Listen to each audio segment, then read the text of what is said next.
Just over 2 weeks ago, Chelsea head coach Enzo Maresca was fired, with the team winning just 1 game in 7 in the Premier League.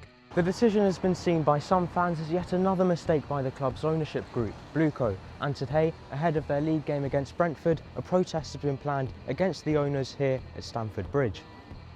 Not a Project CFC has organised the action today, claiming that Chelsea is currently being run less as an elite club aiming for success and more of a footballer farm focused on churn, speculation and long-term potential at the expense of present-day competitiveness and success.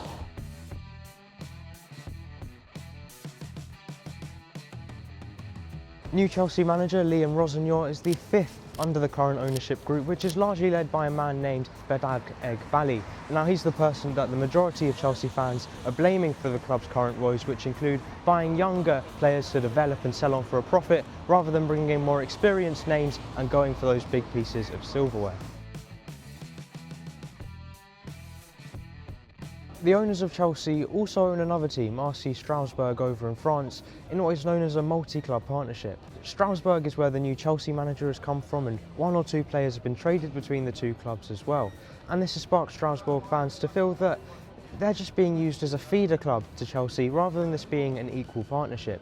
Protests have taken place over there over the past month or 2, and more are expected today against BlueCo, just as they are here over in England.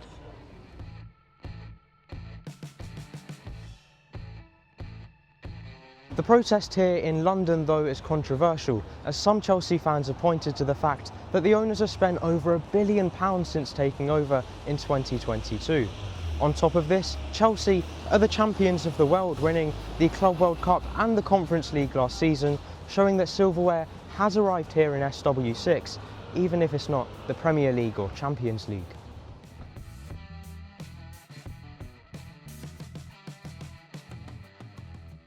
We're here just outside of the Britannia Gate at Stamford Bridge, and you can see crowds are starting to gather for this protest. Lots of banners, lots of protesters, lots of angry people. I think you can hear them chanting Roman Abramovich's name, you can hear them chanting about Thomas Tuchel. There maybe is a sense of trying to clutch onto the past and maybe not look to the future of these new younger players they're signing, but at the same time you can see why they're looking back to the past, because that's when they were competing for those top level titles, whereas now they're not. So this will be interesting. Let's go and speak to a couple of the main figures. I'm joined now by Pete. You're here holding a banner. What's on your banner today? So my banner says about the clowns who have destroyed our club, and it's got them named and shamed below, and photos of them. And why do you think they destroyed the club? What are they doing that's wrong? So they've lowered the standards. They're not here with intention to win. Right. Abramovich came here and he said, my goal is to win, everything else is irrelevant. These guys have said it's more important to build business value than win or lose on the field. That's not what Chelsea is. That's not acceptable, in fact, for any football club. Right. And that's why we're here. The direction of travel over the club over the last 3.5 years hasn't been, I suppose, what we're used to at Chelsea. Some will say that's quite entitled, but I think that's just standards that have been set by previous ownership. And it got to a point where I think there's been a huge disconnect between the fans and the club over the last 3.5 years, and that's, getting further and further apart. This is a club that we all love, and we want to be, united in how we move forward. And the strategy is failing, we believe, and we need to, we're not accepting that, and we want to ultimately try and, get some element of change in the strategy. Of course, you've got 6 main aims and objectives that you want to try and get through to the ownership of this club. Can you take me through 1 or 2 of the most important and how you hope to achieve them? Well, I think a big part of it is championship ambition, because after 3.5 years, after they bought the most expensive team in sports history as it was at the time, after they spent circa £1.7 billion, they had their net spend is higher than anybody else in the league. We're 18 points off the top of the table. That doesn't look like changing too much in a positive direction anytime soon. And we're here to say, you know what, that's not acceptable, because it's not just about nostalgia for us, it's about standards that have been set at this football club. We're used to winning, we spend like a team that wins, but we don't act like a team that wins. And that's a big part of it for me. I think also accountability is another big part of it, because we're very confused about where this current model has come from. Even the most in the know journalists don't actually know where it came from. Have the directors come up with it? Have the owners come up with it? It's all very unclear. So what we want is a full review of what's going, rather than just say, okay, well after 12, 18 months, once again we find we can't work with a manager, so just change the manager. It goes far, far bigger than that. Yeah. And I think all we can really do is put as much public pressure as we can just to try and get to that stage, at least for a review of what they're doing, rather than pig-eared ignorance and say, that's what we're doing, put up with it. Because we have a voice and that's what we're here to show. We've seen similar sort of protests at clubs like West Ham, Spurs. Do you think that we're in the midst of a ownership crisis in English football? Absolutely, yeah, we are. We're only two. If there is two more American owners, there is a danger of football being Americanized. Right. In the sense where no relegation anymore, and that sort of thing, draft picks, that can happen. If they get a majority vote, that can happen. So yeah, there is an ownership crisis. Manchester United are not happy, Tottenham Hotspur are not happy, West Ham are not happy. Arsenal weren't happy for many years, only until 2019 is where they changed their ways. So yeah, there is absolutely ownership crisis in English football. I'm speaking to another protester over there who said he thinks what has to happen now is a change of personnel. Do you think there's anything that these people currently in charge can do to regain your trust? Acknowledge it. I think acknowledge that that there are issues and that they have made mistakes and be accountable for those.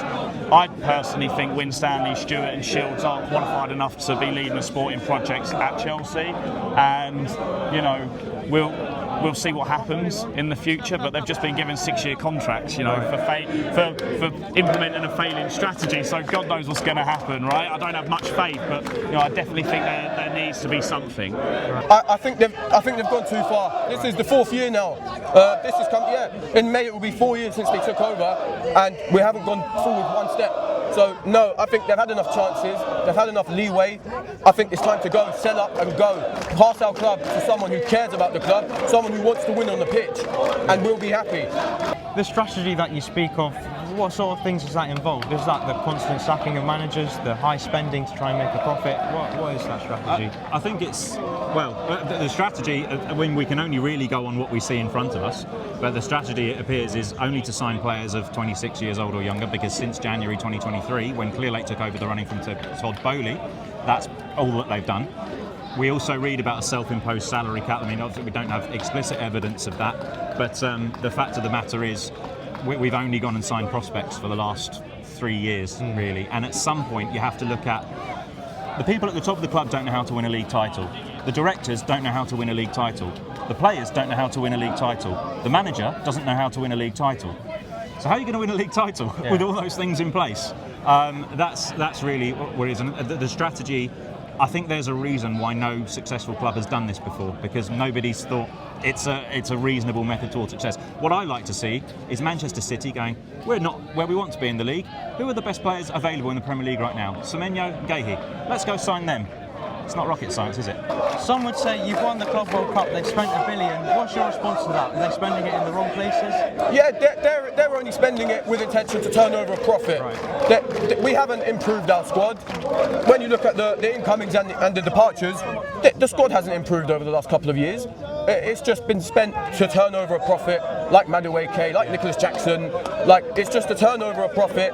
Even João Felix, we brought him in just to sell Gallagher, just to make that deal happen. So that's why these guys they're wrong. They haven't got the best interests at heart. I think people get used to it, right? The standards of it, and ultimately, I really think that this will grow. We're not going to just do one and then go away. We want to be consistent, and hopefully, look, we see similar patterns of behaviour and across the board. And I think people will get more and more irritated about the way they operate, and they'll jump on it. So it needs to be consistent, and hopefully we'll see more and more people turn out today, and more people turn out in the future. There's been a couple of similar protests here at Chelsea before. Do you think something like a boycott of matches is needed to actually really hurt their pockets?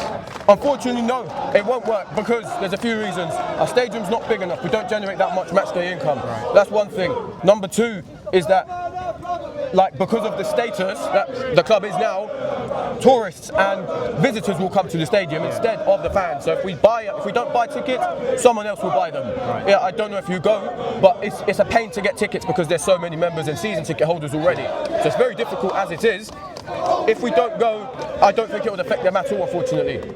We're coming towards the end of the protest now, and it's been interesting to hear the thoughts and feelings of the people here today with their placards and banners and even t-shirts, because they're similar themes to what I've been hearing at other clubs lately. We've seen protests against ownerships at West Ham United, Manchester United, Tottenham I think had something planned for today, even Arsenal not too long ago.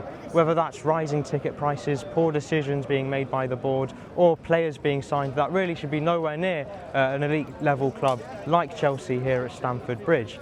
And so it begs the question, are we experiencing an ownership crisis in English football right now? Or are us English football fans just being too greedy and expecting too much from our owners? Let me know your thoughts and feelings down below in the comment section, and I'll see you in the next one. Bye.